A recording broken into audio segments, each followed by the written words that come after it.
Hello and welcome to Ranked Rambles. In this episode, it's the Blue X Apocalypse. Just kidding.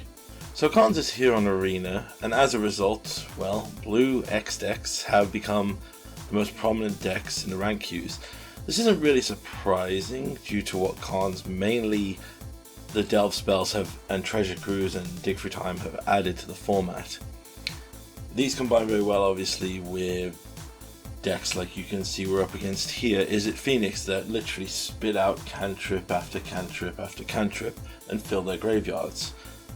There's also variations using a similar thing, using Delve spells to power the Bean enchantment of the Beanstalk. Now, the biggest gain from this without a doubt was definitely Phoenix, which I believe is now 100% matching with its Pioneer lists, including the upgrade of the cantrip Sleight of Hand being reintroduced into Pioneer from Wilds of Eldraine. This has resulted in sideboards really needing to essentially run playsets of Graveyard Hate now. Primarily, obviously, to counter the Phoenix, but also to just depower the Delve spells. I mean, I'm still of the opinion that these spells will eventually get banned. Even without fetch lands, I think that they are very, very prominent. I think as well, Leyline of the Void will probably become one of the biggest things showing up, because I believe Phoenix decks will run it as the counter to other Phoenix decks. And other decks, I mean, Rakdos is going to run more Graveyard Hate as well.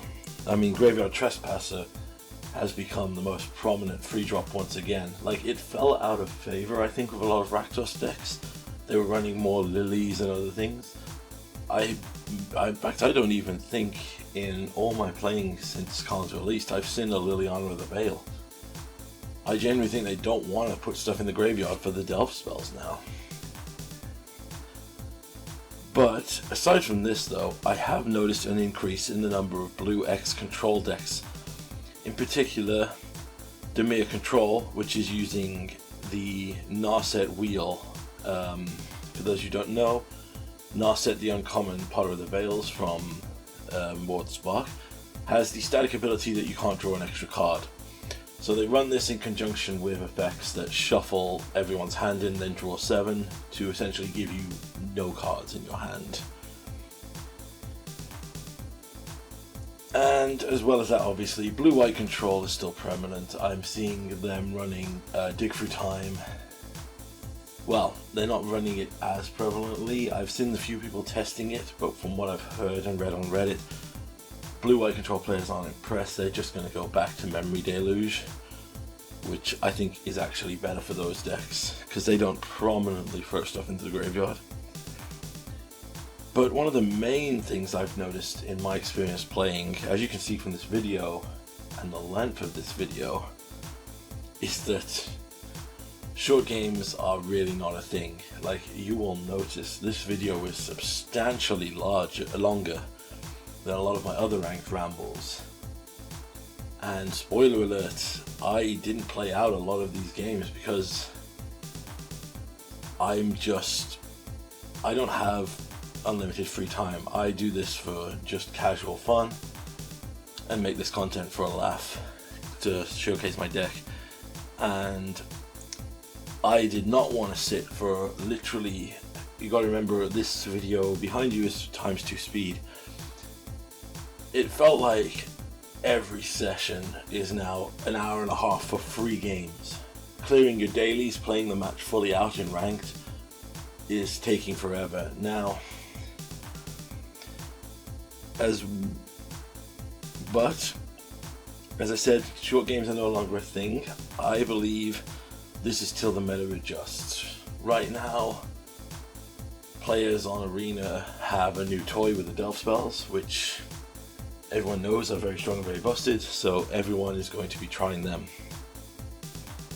I'm thinking we'll see a resurgence of creature-based aggro decks like Blue-White, and potentially humans, mono-white humans. I would really like to see that come back to just get something.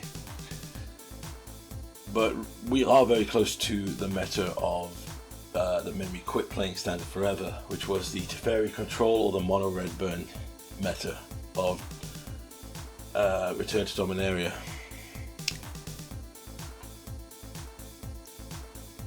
And yeah,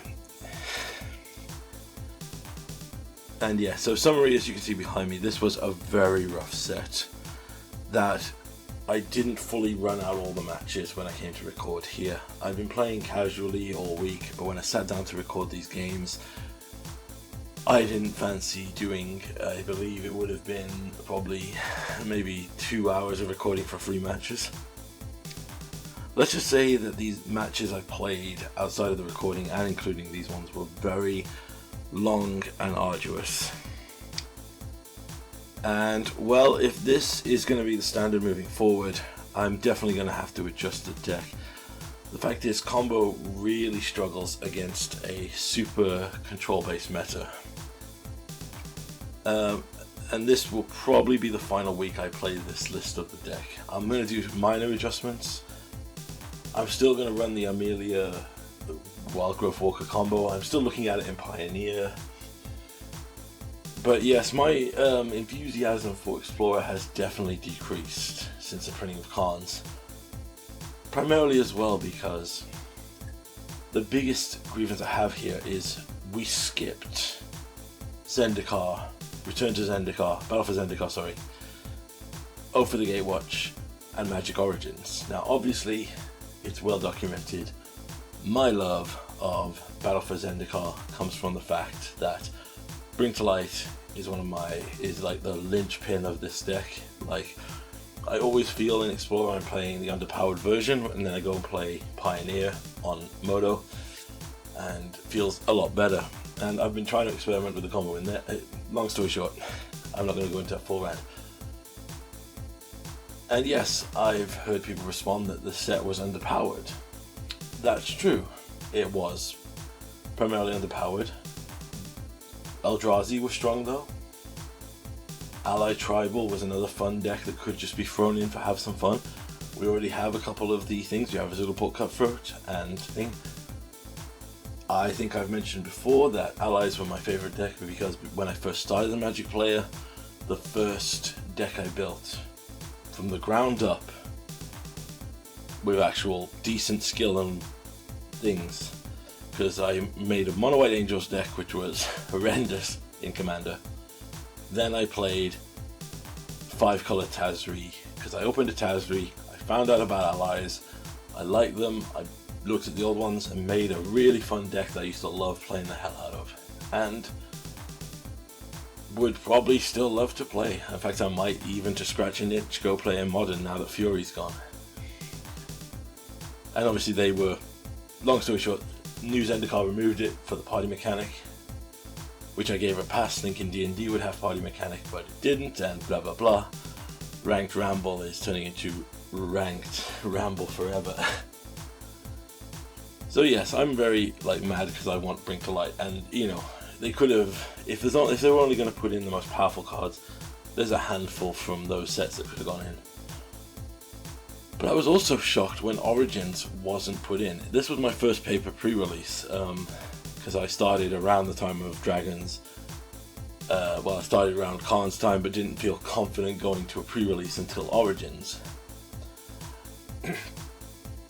And I'm surprised they skipped that. Kyphion still sees playing Mono White Humans, I know an aggro list like that.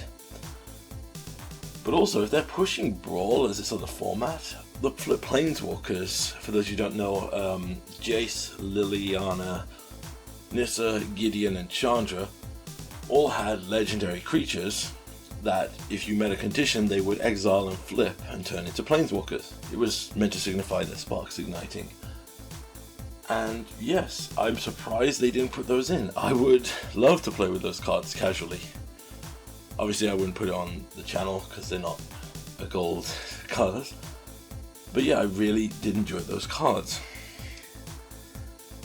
So yeah, jumping to Khans to just bring in the Delve spells to power up more blue decks, I think was probably, well, I know why they did it, and I can see the benefits of it. But they didn't even bring in half the Dragon Lords. I mean, I should do a full video explaining why I'm frustrated with the Khan set. That'll probably be a different rank ramble if I can't think of anything else. But yes, if this meta is going to be this next big thing until there's changes where more aggro decks appear to grind under this, or we find a way to hate more on Phoenix, I'm going to have to definitely work on updating the list here, because we are struggling, as you can definitely see here. But on a more fun, lighter note, in other news, Timeless has come to Arena. This is basically the legacy of the client, where all the cards are legal, including the crazy spells that were printed as showcase books in Strixhaven and the Enchanted Tales. I've made a deck for this format and started playing the ranked games. Ironically, when you don't run into like the blue Delver decks that like shut you down like in Legacy all the time, it's been probably one of the most fun I've had playing a format for a while. And going through the ranked games, I can see that the introduction of the fetch lands, which is a key feature of Timeless, fetch lands are legal, and the power has really made a few changes. For example, Golgari Shaman, what was it called? The guy that's unjustly banned in Modern. The Golgari Shaman is definitely a powerhouse in there. But in addition to that, the power of Drown the Loch and Uro in particular has gone way up. So please look out for videos of this in the future. I'm really enjoying playing with some of these older cards. But yes, Timeless has been an interesting experience. As I said, ironically, it's another format where Blue X is very powerful because they have access to many additional things. And I think I will probably be playing that more on the channel. I'm thinking I will be moving towards exclusively doing mostly arena content, more so than ever. This is, well, because Modern is still dominated by the free elementals, even though they got rid of Fury. Did anyone see, ironically, that Rakdos Scam still won a Pro Tour or something after the banning? And with the struggles of online Commander that I've gone through extensively previously, and the hardness of finding a game, just due to the lack of interaction or the varying definitions of casual based on which player you're playing with, I'm thinking of producing a bit more Brawl content on the channel. So anyway, before we go any more lower down, that's the end of this ranked ramble. Please enjoy the rest of the set. Hope you learned something.